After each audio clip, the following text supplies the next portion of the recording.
Listen, man, I think this who Diddy need. This who Diddy gonna need to be able to get him off trial. He might have to go dig him up. You know what I mean? Or something. Because I don't foresee Diddy beating this trial. But we're going to get to that a little bit later in the video. We're going to start with this video of the 10 smoking guns that ended trials. The gloves didn't fit. Remember these words. If it doesn't fit, you must acquit. Welcome to Watch Mojo, and today we're counting down our picks for the most significant pieces of evidence that turned the tides either in favor of or against infamous defendants. I think he realized the jig was up.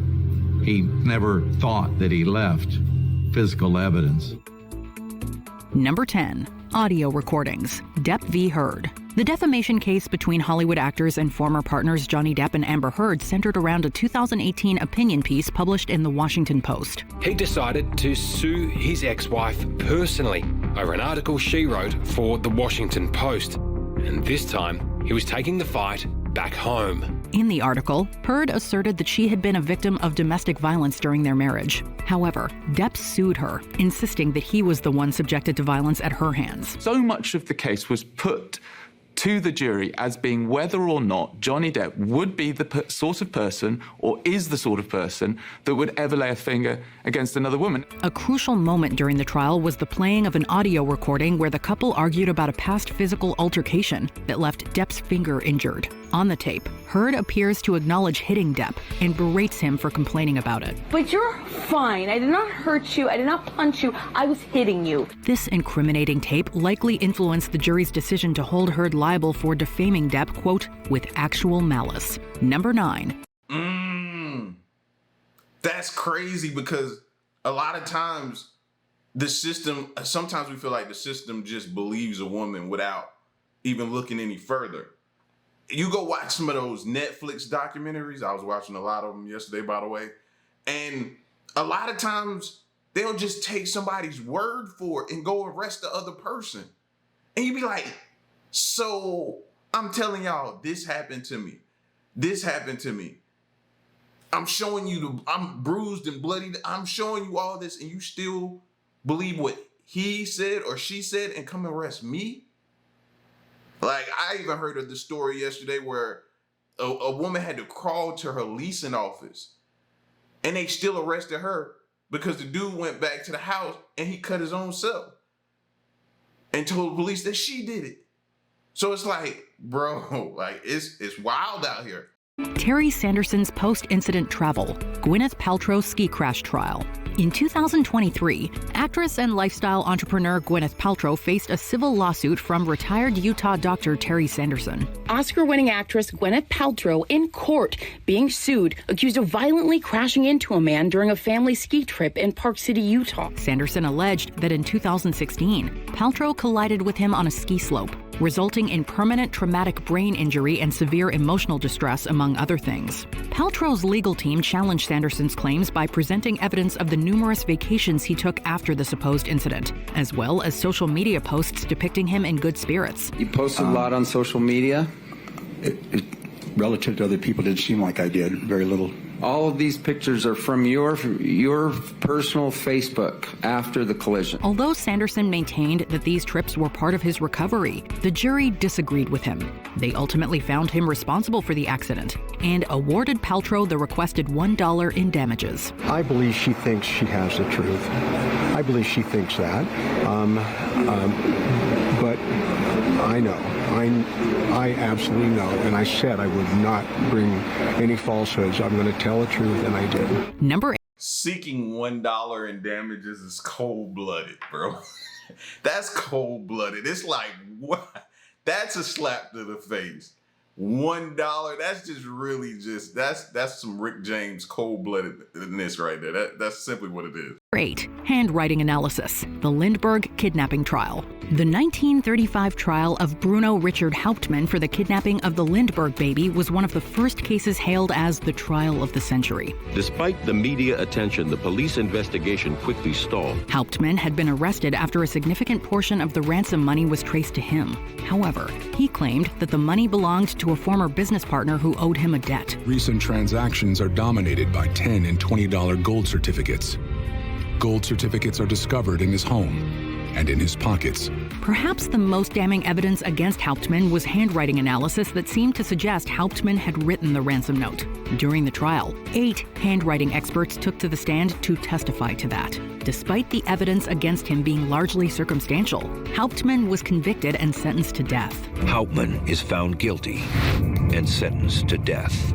Since then, some have raised doubts about his guilt. Number 7, a pajama top. The United States v. Jeffrey R. MacDonald. In February 1970, U.S. Army Captain Jeffrey R. MacDonald reported the murders of his pregnant wife and 2 daughters by 4 intruders. It was Jeffrey MacDonald who made the 911 call. He later claimed his family was attacked by 4 intruders. Despite evidence implicating MacDonald, the Army dismissed the case, but it was later reopened in civilian court. The prosecution focused on MacDonald's pajama top, which he claimed to have used as a defense, bearing 48 holes allegedly from an ice pick. Jeffrey MacDonald has always maintained his innocence. Although his case has had more time in court than just about any other criminal case in American history, no new evidence, including DNA, has validated his claim. However, investigators found the holes too neat to have occurred during motion, suggesting that the cloth was stationary, likely covering his wife's body when the punctures occurred. They demonstrated that if the pajama was folded correctly, the 48 holes could have been made by 21 thrusts, the exact number of wounds on MacDonald's wife. The FBI had also found that there was no evidence of a break-in, and all the weapons in the assault had come from the house. Consequently, MacDonald was convicted of the murders. Number 6, video of Gage Grosskreutz holding gun. The trial of Kyle Rittenhouse. The Kyle Rittenhouse case was a highly controversial one that ignited intense political debates. In August 2021, Rittenhouse shot 3 men during a protest against police brutality in Kenosha, Wisconsin. In court today, jurors for the first time hearing from the man who was shot by Kyle Rittenhouse and survived. 2 of the men died, while the third, Gage Grosskreutz, sustained severe injuries. Rittenhouse argued that he was safeguarding local businesses from violence and only fired in self-defense after the men drew their guns on him. When Grosskreutz took the stand at trial, he was confronted with footage showing him pointing his gun at Rittenhouse. What was going through your mind? That I was going to die? Although Grosskreutz admitted to being armed, he insisted that he had no intention of shooting Rittenhouse. Nevertheless, the jury sided with the defendant's self-defense plea and acquitted him of all charges. We, the jury, find the defendant, Kyle H. Rittenhouse, not guilty. Kyle Rittenhouse, trembling with emotion as the court clerk read the jury's verdict. Number 5, incriminating text messages. The Alex Jones defamation trial. For years, Alex Jones spread falsehoods about the tragic Sandy Hook shooting, suggesting that it was staged and accusing victims and their families of being actors. As a result, many affected families sued Jones for defamation and won. Robert Parker weeps in a Connecticut courtroom after a jury ordered conspiracy theorist Alex Jones to pay him $120 million in damages for repeatedly claiming that the 2012 Sandy Hook Elementary School shooting was a hoax. During his deposition, Jones had claimed that he couldn't find any text messages on his phone about the incident. However, at trial, it was revealed that Jones's own lawyers had accidentally sent 2 years' worth of text messages related to Sandy Hook to the lawyer representing one of the victim's parents. As of 2 days ago, it fell free and clear into my possession, and that is how I know you lied to me when you said you didn't have text messages about Sandy Hook. Did you know that? Needless to say, this came as a rude shock to him. In the end, Jones was ordered to pay the family nearly $50 million in compensatory and punitive damages. After a resounding rebuke, the InfoWars host was ordered to pay an additional $45.2 million in punitive damages to the parents of a Sandy Hook shooting victim. Number 4. Falsified documents. The United States v. Holmes. Through her company Theranos, Elizabeth Holmes promised to revolutionize blood testing by using just a few drops of blood to detect several ailments. The goal is to empower the individual. We believe strongly that the future of healthcare is in enabling the individual to have the information that they need to take ownership of their health. However, these claims were inaccurate, and Holmes attempted to validate them by forging documents to sway investors. 2 particular sets of these documents played pivotal roles in her trial.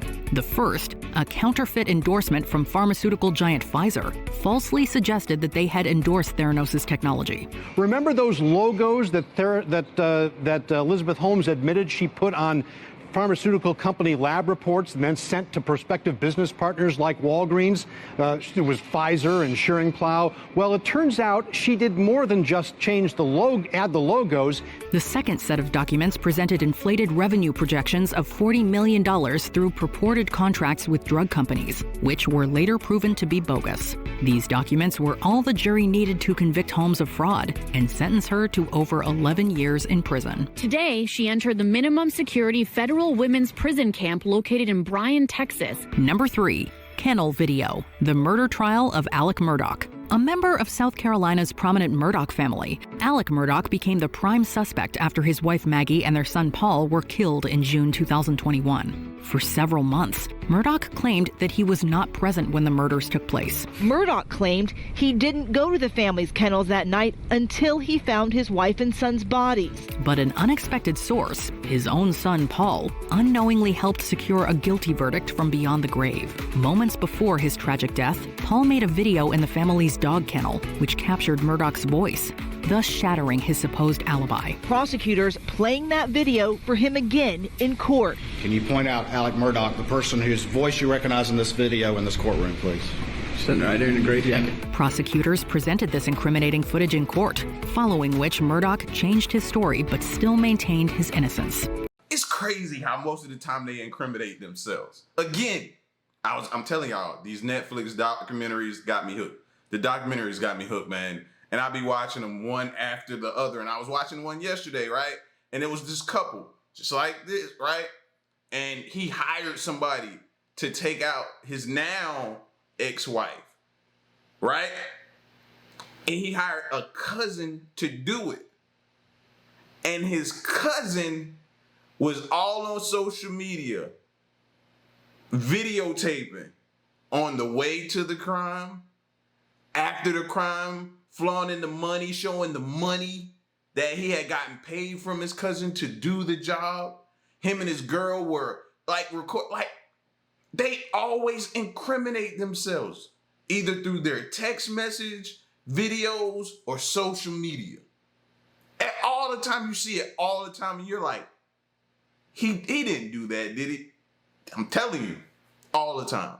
However, the jury was already convinced. They deliberated for less than 3 hours before returning a guilty verdict. I sentence you to prison for murdering him for the rest of your natural life. Those sentences will run consecutive. Number 2, bite marks. Ted Bundy's first murder trial. Throughout the 1970s, Ted Bundy rained terror on women in the U.S., claiming the lives of at least 30 individuals. Although he had killed several victims prior, Bundy's first murder trial was for the 1978 deaths of Margaret Elizabeth Bowman and Lisa Janet Levy, 2 Florida State University students. There was no doubt that when he was arrested, he was fearful of what was coming. We had strong belief that he had committed these sorority sister murders. Before taking her life, Bundy had bitten deeply into Levy's flesh, leaving a very visible bite mark. This would become key physical evidence during his trial. 2 forensic odontologists seemingly matched the bite impressions to castings of Bundy's teeth, which they presented to the jury. Whoever made this mark in the skin, in the flesh, had crooked teeth. While this evidence was crucial in securing Bundy's conviction, bite mark analysis has since been proven as unreliable and shown to have resulted in several wrongful convictions. People that were board certified did not agree about what a bite mark was. If a science isn't a science and it's not reproducible and it's not reliable, courts of law should not allow it in, period. Before we continue, be sure to subscribe to our channel and ring the bell to get notified about our latest videos. You have the option to be notified for occasional videos or all of them.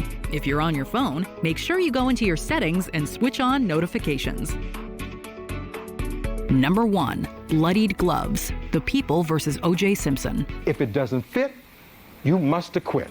Those were the famous words uttered by Johnny Cochran, one of O.J. Simpson's defense lawyers during his 1995 murder trial. Simpson stood accused of murdering his ex-wife, Nicole Brown Simpson, and her friend, Ronald Goldman. At the crime scene, detectives found a pair of bloodied gloves, which they believed Simpson had worn during the murders. Your Honor, at this time, the people would ask that Mr. Simpson step forward and try on the glove recovered at Bundy as well as the glove recovered at Rockingham. Lead prosecutor Marcia Clark rejected the idea of Simpson trying on the gloves in court, but her assistant prosecutor Christopher Darden proceeded with it, anticipating a, quote, big moment. His expectations were dashed, however, when the gloves didn't seem to fit Simpson's hands. The jury later adhered to Cochran's words and infamously acquitted Simpson of the murders. Back in the courtroom, Simpson smiled, and his attorneys were obviously pleased and relieved. The prosecution team sat stone-faced. Do you think any of these cases would have had a different outcome without these smoking guns of evidence? Now listen, I told you we were going to get to this, right? This has been one of the most shocking things I've seen this year. This whole P. Diddy takedown has been mind-blowing to me, because growing up watching him, looking at him as a mogul icon, I didn't see this coming. I didn't see this coming. A lot of people say they did. Kudos to you for picking up on it. I didn't see this coming. So we're going to check out some of the most disturbing Diddy moments that they've found and pulled up, because a lot of his old videos and different things are starting to resurface, and people are they're connecting the dots. And now you're looking at them like, wow. Wow. So here we go. What's one misconception about you? There are no misconceptions about me. Welcome to Watch Mojo. And today we're looking at moments involving Sean P. Diddy Combs that feel disturbing in the wake of his 2024 arrest and indictment, among other things. You know, so if you don't have what they need, they're going to leave. Right. Got to keep them there. Right. You need locks on the doors. Okay, this is sounding kind of dangerous now. Diddy. That did not age well, bro. That did not age well at all. Parties. Over the years, numerous celebrities have praised Diddy parties, from LeBron James to Ben Stiller in the Bad Boys for Life music video. Listen, if you have one of your crazy house party things, shout me a holler down. In a 2005 VMAs ad, Derek Jeter, Nicole Richie, the Yin Yang Twins, and Fat Joe reflected on their experiences at Diddy parties, portraying them as can't-miss events.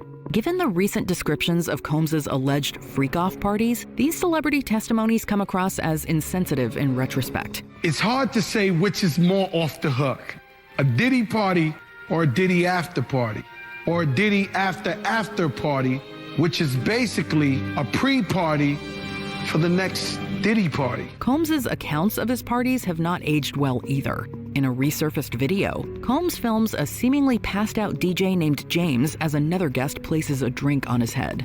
Whether joking or not, Combs' claim that he puts white guys to sleep at his parties has taken on a more alarming meaning. For all those in London that don't know what happens to the white man when he comes to a P. Diddy party, this is what happens to the white man. Okay, what happens? It's so unfortunate. Usher sees, quote, very curious things. Usher lived with Combs for about a... Now, Usher was just recently trending.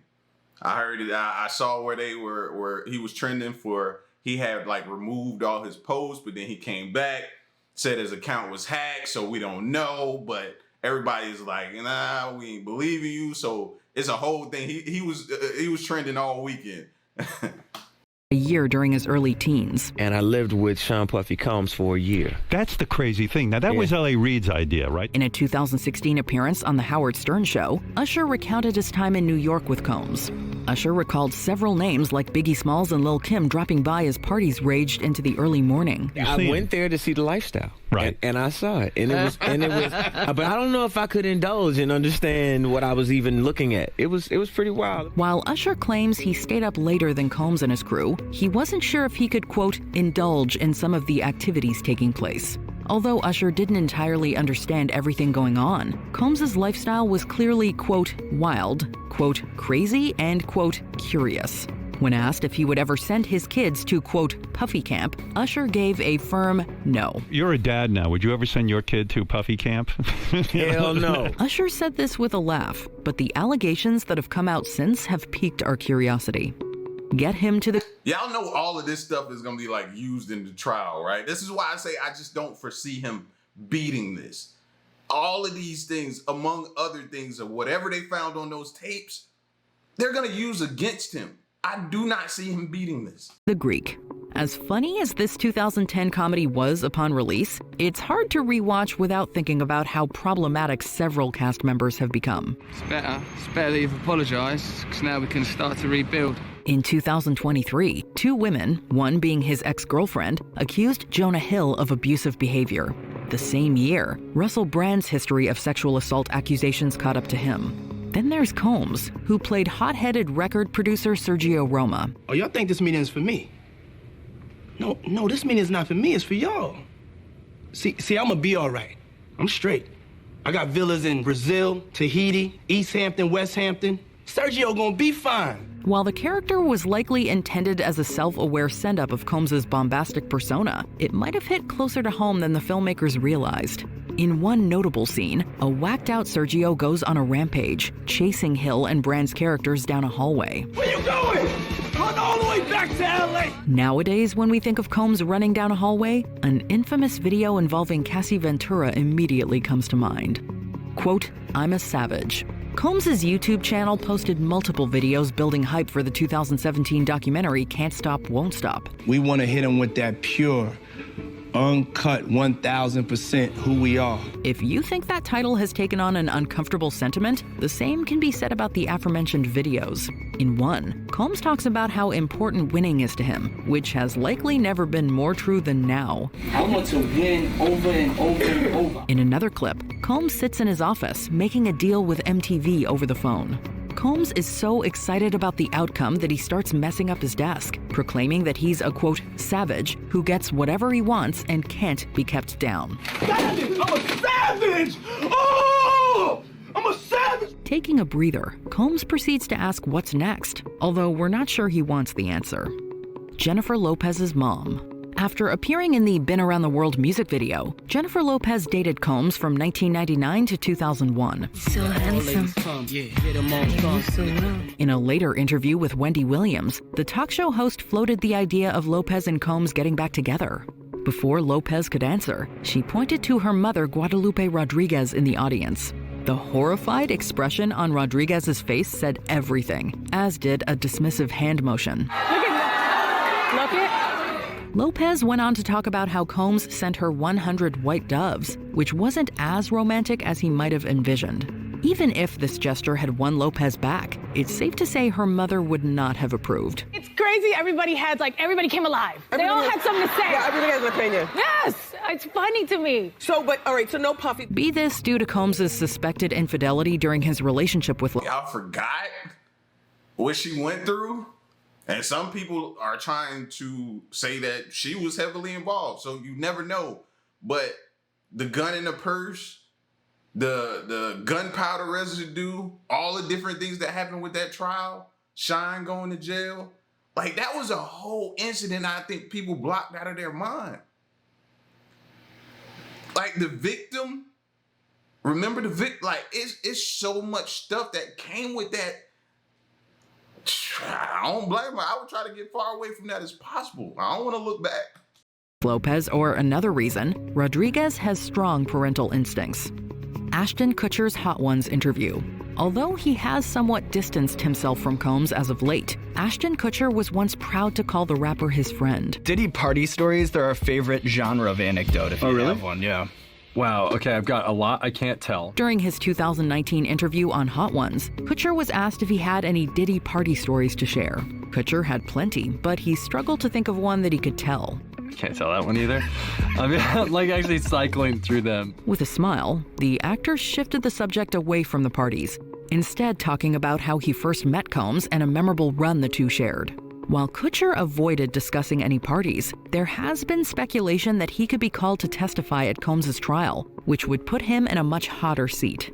In any case, Kutcher's comment that Combs, quote, can't lose, plays differently now. Well, he just can't lose. Even when he's that close to humility, that it becomes a driver, and so then he went out and ran the New York Marathon. The world is filled with uncomfortable lyrics. Combing through Diddy's discography, some of his music sounds almost prognostic. Yo, the sun don't shine forever, but as long as it's here, then we might as well shine together. This includes the music video for 1998's Victory, in which the artist runs away from the authorities. Of all the songs he collaborated on, 1997's The World Is Filled may be the most unnerving to revisit. Throughout his verse, Combs sings about how it's a, quote, privilege for women to be with him, although the lyrics paint a much more troubling portrait. Won't you admit it? I ain't gotta talk because I live it. Any chick with me, believe me, that's a privilege. The line, quote, never give up freedom, feels especially ironic and creepy. I'll be honest with you. If the prosecution goes that route of trying to get him based on his lyrics, they're probably going to lose. He doesn't write his music. He has ghostwriters. A lot of people write for him. So it's sometimes them writing about themselves and just giving it to him. Like, that's not his ideas. That's probably not, you know what I mean? That's coming from someone else's perspective. So I could see them throwing up, well, I didn't write the music. I just rapped it. I recited it. Like, so I doubt they go that route. Everybody knows that he don't write his music. Come on now. This isn't just because Combs has been arrested, but considering that the charges against him include sex trafficking, there's more than one way to interpret the word freedom here. We date them like we hate them, see them like we don't need them, treat them like we meet them, and never give them freedom. Donald Trump's, quote, good friend. The year was 2012. Combs was making a cameo on It's Always Sunny in Philadelphia, while a future commander-in-chief was endorsing the rapper on Celebrity Apprentice 5. Working for Diddy. Absolutely. I love Diddy. When Aubrey O'Day brought up Combs, Donald Trump was quick to champion him. As Trump called Combs a, quote, good friend, O'Day wasn't willing to comment on whether she thought he was a, quote, good guy. Is he a good guy? I don't want to answer that question. Oh, wow. I think he's a good guy. I'm going to stick up for him. Our perceptions of Trump... Yo, Aubrey O'Day has not hesitated. She has not taken her foot off his throat yet. She has been going in on Diddy consistently. And Combs have drastically changed since this episode aired. Combs has reciprocated Trump's friendship in the past, although in an interview with Jimmy Kimmel, the singer said he wouldn't want to run for president like him. I don't know if I could be responsible for the whole country. Kimmel thought Combs would be a better leader than Trump, but the host might be reconsidering that statement. His All That appearance. The docuseries Quiet on Set shined a spotlight on the dark side of several Nickelodeon shows, such as All That. I was so excited, but I had no idea what kind of wild ride I was getting into. In 2002, Combs appeared in the sketch comedy's now infamous Lil Fetus episode. Combs's presence has only added to the notoriety. The episode contains a few moments that aged like milk, including young girls cheering for Combs and the singer's giant head looking through a young boy's window. Good morning. I can see you in your room. Hey, stop screaming. Hey, it's just me, P. Diddy. In the cringiest scene, Jack DeSena and Brian Hearn try to wake up Shane Lyons. They turn to Diddy, who gives them a toy helicopter and tells him to shove it down Shane's pants. When that doesn't work, Combs hands them the remote control, and the boys turn the helicopter on, awakening Shane to a world of pain. Shall I? By all means.